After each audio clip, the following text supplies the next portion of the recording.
ሰላምና ጤና በያላችሁበት ዓለም ዳርቻ ሁሉ ይሁንላችሁ። በዛሬ ትምህርታችን ከ30 ዓመት በኋላ ወደ አፋችን ባናስጠጋቸው መልካም የሆኑ 4 ምግቦችና መጠጦችን እንመለከታለን። ለምን በይበልጥ እነዚህ ምግቦች መጠንቀቅ እንዳለብን በስፋት የምንመለከተው ይሆናል።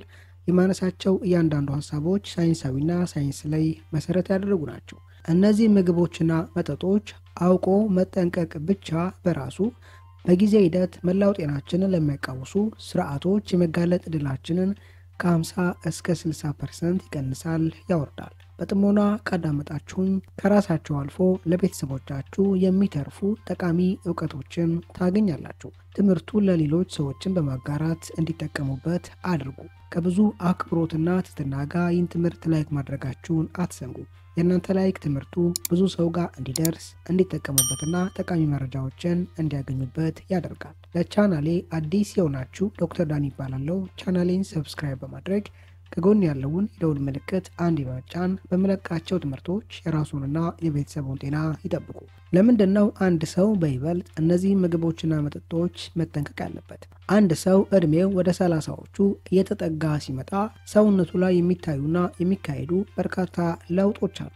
አብዛኛዎቹ ለውጦች አሁን በመጠቅሳቸው 3 ስርዓቶች ውስጥ ይካተታሉ። አንደኛ፣ በርካታ ሰዎች ላይ ሜታቦሊክ ኮንዲሽኖች፣ ሜታቦሊክ ሲንድሮም ብለን የምንጠራቸው ኮንዲሽኖች ለአብነት ያክል ከፍተኛ የደም ግፊት፣ የኮሌስትሮል መጠን መጨመር፣ በደማችን ውስጥ የሚሰራጨው የስኳር መጠን ከፍ ማለትና ተመሳሳይ ስርዓቶች መታየት የሚጀምሩት እዚህ እድሜ ክልል ውስጥ ስንገባ ነው። ለዚህ አንደኛው ምክንያት ኢንዶጂነስ ብለን የምንጠራቸው ኢንዛይሞች፣ እነዚህ ኢንዛይሞች ሰውነታችን በራሱ የሚያመርታቸው የኢንዛይም አይነቶች ናቸው። በአማካኝ በሰከንድ ውስጥ ከ37 ትሪሊየን በላይ ለሚጠጉ ባዮኬሚካል ሪያክሽኖች አስፈላጊ ናቸው። ምንም እንኳን ሰውነታችን በምግብ መልክ እኛ ከምናቀበለው ምግቦች ኢንዛይሞችን ቢያገኝም በአብዛኛው ሰውነታችን በራሱ ነው እነዚህን ኢንዛይሞች የሚያመርተው። ልክ አንድ ሰው እዚህ እድሜ ክልል ውስጥ ሲገባ ሰውነቱ በራሱ የሚያመርታቸው ኢንዛይም ቁጥሮችና መጠኖች የመቀነስ አዝማሚያን የሚያሳየው እዚህ እድሜ ክልል ውስጥ ስንገባ ነው።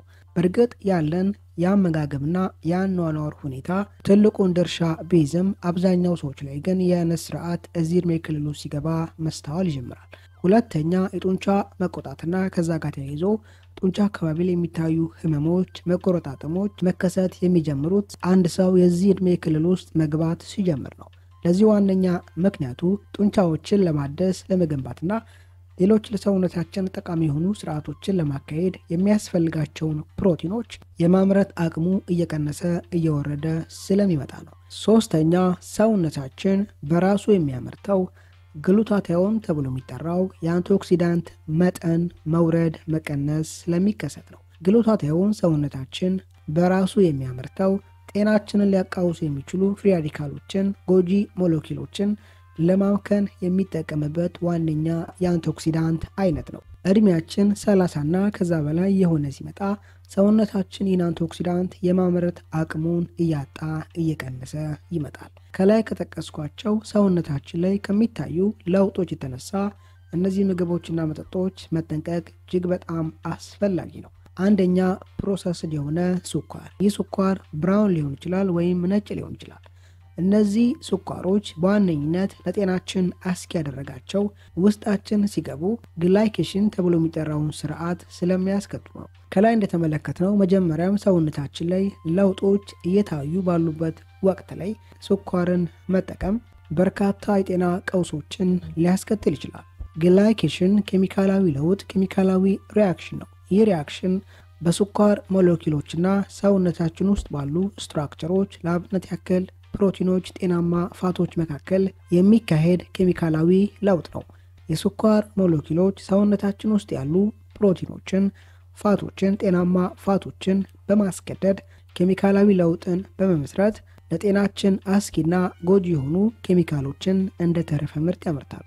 እነዚህ ኬሚካሎች በጥቅል ስማቸው አድቫንስድ ግላይኬሽን ኢንድ ፕሮዳክት በመባል ይታወቃሉ። እነዚህ ኬሚካሎች በራሳቸው ለጤናችን አስጊና ጎጂ ከመሆናቸው ባሻገር ክሮኒክ የሆነ ኢንፍላሜሽን ይቀሰቅሳሉ። ይህም ማለት ሰውነታችን ውስጥ ያለውን በሽታ የመከላከል ስርዓት ጤናማ ባልሆነ መንገድ በመቀስቀስና በማነቃቃት በሽታ የመከላከል ስርዓታችን በሰውነታችን ያሉ ጤናማ ክፍሎችን፣ ስትራክቸሮችን፣ ሴሎችና መገጣጠሚያዎችን እንዲያጠቃ እነሱ ላይ ጉዳት እንዲያስከትል ሊያደርግ ይችላል። ሁለተኛ፣ ለመላው ጤናችን አስጊ የሆኑ ፍሪ ራዲካል ጎጂ ሞለኪውሎች ቁጥርን በእጥፍ ይጨምራሉ። ከላይ እንደጠቀስኩላችሁ እዚህ ዕድሜ ክልል ውስጥ ስንገባ ሰውነታችን በራሱ የሚያመርተው ጎጂ ሞለኪውሎችን ለማምከንና ከሰውነታችን ለማስወገድ የሚጠቀመው ግሉታታዮን ተብሎ የሚጠራው የአንቲኦክሲዳንት መጠን ይወርዳል፣ ይቀንሳል ብያቸዋለሁ። ሰውነታችን እንዲህ አይነት ስርዓት ውስጥ ያለ ፍሪ ራዲካሎች ጎጂ ሞለኪውሎች ቁጥር መጨመር በቀላሉ በሰውነታችን ውስጥ ያሉ ሴሎች፣ ፕሮቲኖች፣ ዲኤንኤዎች ላይ አደጋን እንዲያስከትሉ ከዛም ጋር ተያይዞ ስር የሰደዱ ጤና እክሎች እንዲከሰት ሊያደርጉ ይችላሉ።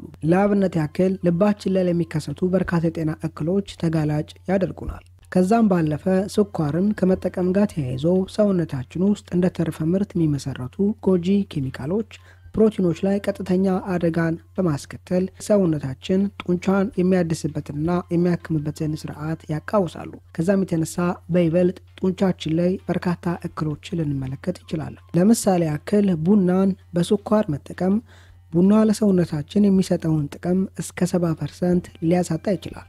እስከ 70% ጥቅሙን ከማሳጣት ባለፈ ከላይ ጠቀስኳቸውን እክሎች የማስከተል እድሉም ግን እንዳለ ነው። ሁለተኛ፣ በውስጣቸው ከፍተኛ ስኳር የያዙ መጠጦችን መጠቀም ነው። ከእንዲህ አይነት መጠጦች መካከል ለስላሳ መጠጦች፣ የታሸጉ ጁሶች ይጠቀሳሉ። በተለይ ደግሞ አንድ ሰው በቀን ውሎ ላይ ምንም አይነት የአካል ብቃት እንቅስቃሴን የማያደርግ ከሆነና ቀኑን ሙሉ ተቀምጦ የሚውል ከሆነ ይህን አይነት ድርጊት መፈጸም ለጤናችን አስጊ የሆኑ ቪሰራል ተብሎ የሚጠሩ ፋቶች የመከማቸት እድልን ከፍ ሊያደርግ ይችላል። በይበልጥ ደግሞ ሆድ አካባቢ ቪሰራል ተብሎ የሚጠሩ ፋቶች ለጤናችን አስጊ የሆኑ ሰውነታችን ላይ በርካታ ኮምፕሊኬሽኖችን ሊያስከትሉ የሚችሉ የፋት አይነቶች ናቸው። ለአብነት ያክል የጉበታችንን ጤንነት ሊያቃውሱ ይችላሉ። ሶስተኛ፣ በከፍተኛ ቴምፕሬቸርና በፈላ ዘይት የሚጠባበሱ ምግቦችን አዘውትሮ መመገብ ነው። ስጋን፣ እንቁላልና በውስጣቸው ፕሮቲን የያዙ ምግቦችን በፈላ ዘይት መጥበስ እነዚህ ፕሮቲኖች ላይ በቀላሉ ኦክሲዴሽንን በማስከተል ፍሪ ራዲካሎች ጎጂ ሞለኪውሎች የመመስረት ዕድላቸውን ከፍ በማድረግ ጤናችንን ሊጎዳ ይችላል። በውስጣቸው ፕሮቲን የያዙ የእንስሳት ተዋጽኦችን በፈላ ዘይት ጠብሶ ከመመገብ በስርዓቱ አብስሎ መመገብ ለጤናችን ጠቃሚና ተስማሚ ነው። አንድ ሰው በፈላ ዘይት የተጠበሱ የእንስሳት ተዋጽኦችን በወር 1 ጊዜ 2 ጊዜ ቢመገብ ከላይ ጠቀስኳቸውን ለውጦችና ጉዳቶች ሰውነቱ ላይ ላይመለከት ይችላል። ነገር ግን ይህን አይነት አመጋገብ በሳምንት ውስጥ እየደጋገሙ መመገብ ከላይ ጠቀስኳቸውን ጎጂ ስርዓቶች በሰውነታችን ላይ የማስከተል እድሉ ግን ከፍተኛ ነው። አራተኛ፣ አልኮልን መጠቀም ነው። የአልኮል መጠጦችን በየትኛውም እድሜ መጠቀም ለጉበታችን እጅግ በጣም አደገኛና ጸር ነው። ነገር ግን በይበልጥ አንድ ሰው በዚህ እድሜ ክልሉ ሲገባ አልኮል መጠጦችን መጠቀም ጉበቱ ላይ የሚያስከትላቸው ጉዳቶችና ተጽዕኖዎች እስከ 4-5 እጥፍ ከፍ ሊል ይችላል። እነዚህ ምግቦችና መጠጦች ማወቅና መለየት እጅግ በጣም አስፈላጊ ነው። በዛሬ ትምህርታችን ላይ ጠቃሚ ሀሳቦችን፣ ምክሮችን እንዳገኛችሁበት ተስፋ አድርጋለሁ። በቀጣይ በአስተማሪ ቪዲዮ እስከምንገናኝ መልካም ጊዜ ይሁንላችሁ ባይ